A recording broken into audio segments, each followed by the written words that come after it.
Hello, everyone. You're welcome to day one of the 3-day online business challenge for 3-day challenge for online business owners. And today we'll be talking about the lead magnet. The lead magnet. Let me introduce myself. My name is Chine Rajafa. I help experts start an online business from their wealth of experience, their skills, and also their passion so that you can earn consistently. And how do I help you? By discovering, validating, and launching a successful business idea. So if you already have a business idea, I can help you to validate it and to launch it. And if you don't, I can help you to discover, validate, and launch your business idea. Thank you, guys. So let's get to the crux of the matter. A lead magnet. What is a lead magnet? A lead magnet is an incentive which allows you to quickly and easily collect information from prospective buyers. So if, for instance, you want to get their names, their phone numbers, their email addresses, and so many other kinds of information you can get from them, usually the more valuable your lead magnet, the more you can actually ask for more information from your prospective buyers. So the more willing they are to release such information. So as much as possible, your lead magnet should be something that is valuable to the kind of customers you hope to attract. You provide some sort of valuable content to the user, and in exchange, they give you a name, a phone number, and email address. So it's the beginning of a relationship with a prospective buyer. It's important for online business owners because you need to have a portfolio of prospective buyers that is constantly being filled so that you can constantly have new buyers for your new online business. So lead magnet is the way to initiate this relationship. It's the way to attract people to your portfolio or to your email list as it is. So what does lead magnet look like in an offline business? In an offline business, you see something like this. It's a way to attract people to a business. So I'm sure some of you might have seen um, things like this, and you probably have walked into a store because of a post or a flyer like this. So I remember when I was shopping for my daughter's birth, when I was about to have her, I remember walking into a store like this that was doing 90% off, and I got her crib for 90% off the original price. So I know a lot of us have seen things like this, and it has made you walk into stores. If possible, drop your phone number, email address, anything they're asking you for, you're ready to give it to them at this point, because this is a good deal. This is relevant. This is exactly what I needed or I need at this point in time. So it's important for you to understand that is how a lead magnet should feel like to the your target audience, your prospective buyer. You should feel like, wow, I need this. Anything you want, I'm ready to give it to you. Just give me this. So that is how you should feel. And then so it's the same thing, like I said, for online business. It's a magnet that attracts prospective buyers, and they're coming with their money because they don't mind getting this and even more from you. So you should actually put value in your lead magnet, not because it's free, then you now put out just anything or just download something from the internet and put it out there. No, there should be some content in it. We'll be looking at a few of the characteristics of what your lead magnet should actually have. But like I said, the most important thing is that it needs to be valuable for your target audience. So what are examples of lead magnets? We have the checklist, we have challenges like this that we're doing, we have competitions, we have ebooks, we have do-it-yourself videos, we have PDF files, we have worksheets, we have planners. If, for instance, you're running a canteen or a food business, you can actually give out some meal plans. You can give out, what do you call it? You can give out diet plans, you can give out recipes, interesting recipes that people haven't even thought about. And then there are free trainings too. It's also a way of doing a lead magnet. Free consultations. I do that too for another aspect of my business. Free discounts, promo offers like we saw in the offline business. And also some people will give you a lot of freebies. When you buy when you buy this, you get this with it. This kind of thing, giveaways, free deliveries. And that way that I know I've used that has worked for me. Free deliveries, podcasts. A lot of people, if you know how to talk, you can get on air. And if, for instance, you're offering a service and you want people to feel you, understand how passionate you are about that particular subject, You could create a podcast and release the episodes free to your prospective customers and let them get to understand you and your passion about that subject area. And then you can get a few people that might want to do, take it a step further with you. Infographics, guides, these are all examples of lead magnets. Now that we know what a lead magnet is and we know the examples of lead magnets, how can you create an irresistible lead magnet? How can you create a lead magnet that your prospective customer is excited to grab and is ready to give you his or her email address or whatever information you want from them?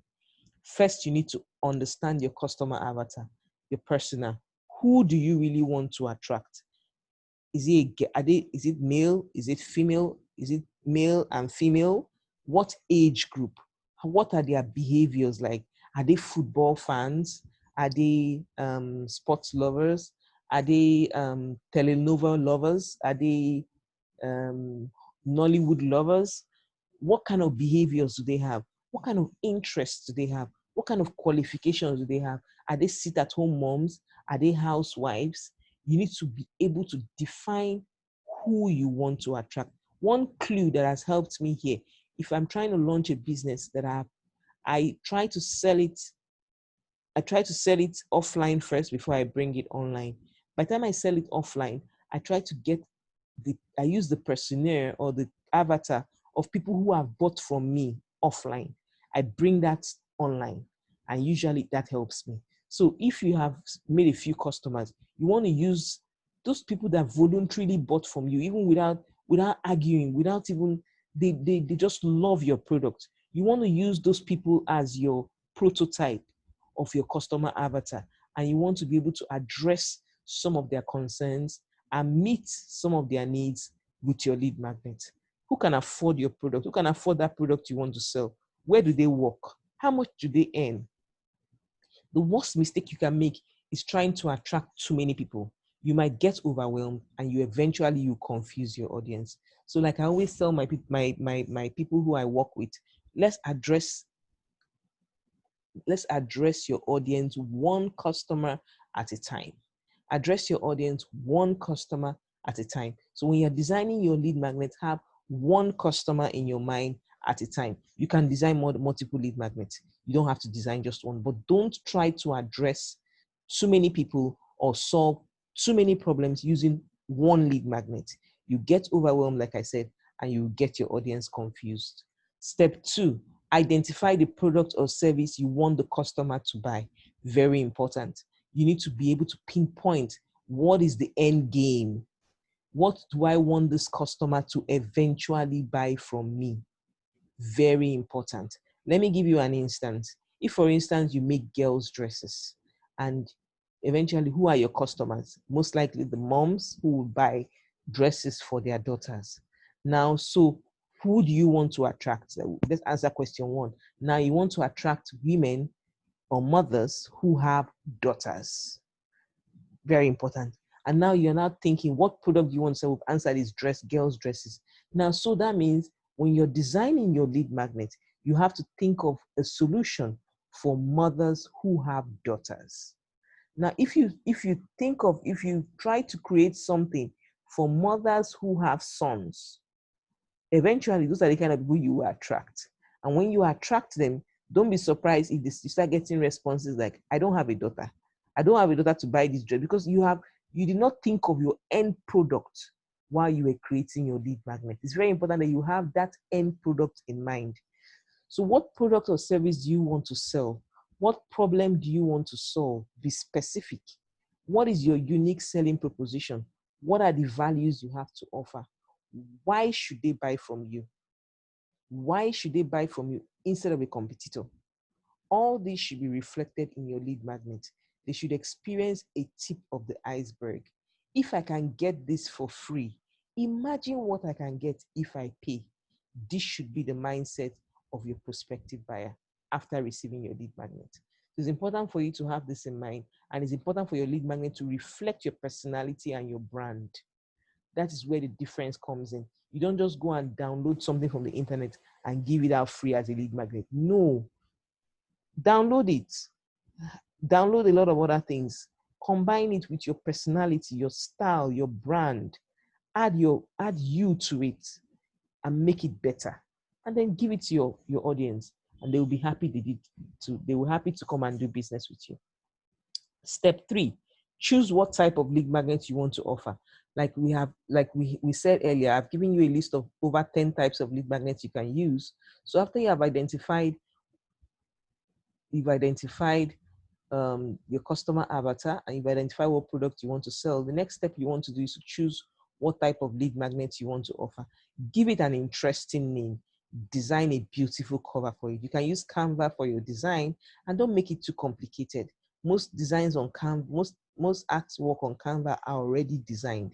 All you probably need to do is change the brand color to your brand, change the title to the name of your lead magnet, and change maybe a few pictures to make it look more local, or to reflect your brand.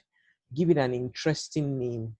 And then while choosing what kind of lead magnet you want to offer, focus on your strength. It's very important that you focus on your strength, because if, for instance, you're not good with words, you don't want to go about writing an ebook. You'll get weary and you might not finish it. So why don't you focus? If you can talk, like I love to talk, I prefer to do podcasts. I'd rather do a video for a challenge than for me to do a text challenge. I probably will not finish it in the next 30 days. But if you tell me to do a challenge like this, I will sit down and I'll just speak over and I'll get it done. So keep it simple. Prioritize on rapid consumption. It's very important that they can easily consume whatever you're giving to them as a lead magnet. If not, they will just dump it somewhere and see they will get to it, and they will never will. And you will not get them to act on what you want them to act on. So keep focus on your strength. Like I said, keep it simple, not too complicated, and prioritize on rapid consumption. Step 4, create the lead magnet. This is actually where you get the work done. So, but if you have done step 1 to 3 effectively, step 4 shouldn't be a challenge. It should take you about 3 to 4 hours of deep work. If, for instance, let's assume me, I wanted to create this challenge, and I have broken it down into 3 challenges, and I already made up my mind it's going to be a challenge and it's going to be on video. So what I did, it took me about 3 to 5 hours, or even less. It took me maybe about 3 hours to sit down and create the slides, and then to record it over Zoom. And that's all. My challenge is done. Challenge 1 is done, and I do challenge 2, and I do challenge 3. So for you, it could just be 1. It doesn't have to be 3 like this. All you need to do is just sit down, get to it, and get it done in 3 to 4 hours. And while doing this, you need to prioritize on your offering being exceptional. You have to offer exceptional value. You have only one opportunity to make a first impression, and it has to be worth it. So don't solve too many problems. Like I said, solve one problem at a time. The problem you promised to solve in the beginning, don't get distracted. Solve that problem first. Establish your expertise as well as build trust through your offer. It's important for you to establish your expertise during your lead magnet. Don't flood the lead magnet up with just things about you, but as much as possible, if you can, establish your expertise, make them understand who you are and why they should trust you. And then always have in mind what is the next step after the call to act, after the lead magnet, after they've digested that lead magnet. What do you want them to do next? It doesn't have to be in the lead magnet, but it has to be behind your mind, because it can be a mail afterwards. It could be at the end of the lead magnet if it's a video, for instance. But you always have to have in mind, what is the next step? What is the call to action? What do I want this prospective buyer to do after they have experienced this lead magnet? It's very important that you decide on that even before you release the lead magnet to people you want to digest it. Step 5, test the lead magnet. Very important. As you have created it and it looks beautiful in your eyes and you know that you did a great job, you still have to test it. If you have an existing platform, you could decide to test the lead magnets you have created to know which resonates with your audience more. If not, you could run Facebook adverts to test your offers. For the purpose of this challenge, I suggest that you share it with us and get feedback from us. And on our platform, you can send me a mail, or you can actually send it to me on Instagram. So send me your lead magnets and get my feedback, and let's see how we can take it from there. So the task for the week, like I said, introduce your business using this format. My online business helps Dash clients who struggle with Dash to get or achieve or become Dash by Dash. So this is very important. I want you to, because it will help me to understand what your lead magnet is all about. If you don't introduce your business, I would not be able to understand if your lead magnet is ideal for your potential clients. So that is why I need you to introduce your business first. I did that in the beginning of this presentation. I introduced my business. It's very important for you to state in your business who your ideal clients are. In the beginning, I told you my ideal clients were expats. I help expats start online business. So it for you, you could decide to use who struggle with this. So I can say I help expats who struggle with starting an online business. So that's what you achieve. You eventually eventually become launch your online business. So I help them to launch their online business after their expertise, their skills, or their passion. By how do you do it? How do you help them achieve that outcome that you said you will help them to achieve? For me, I help you by discovering, validating, and launching your business idea, a successful business idea. That is how I help you achieve your outcome. So you would want to do this for your business, your online business. I help um, I help busy moms who struggle with um, getting the perfect dress for their daughters to get, you know, to get custom made beautiful dresses by, just make sure that, how do you do it? So by um, understanding their needs, or by understanding their tastes, and creating it in a way that they would be glad that, just find a way to make it look interesting. So how do you do it? You know how you do it. You know how you meet your customers' needs. You know how you help them. You understand their pain. You know what you're going to give them at the end of the day. So put it in a sentence like this and share it with me as you create your lead magnet. And let's see how we can get to achieve this for this week. So week 1 is creating your lead magnet. Let's get it done. Thank you so much.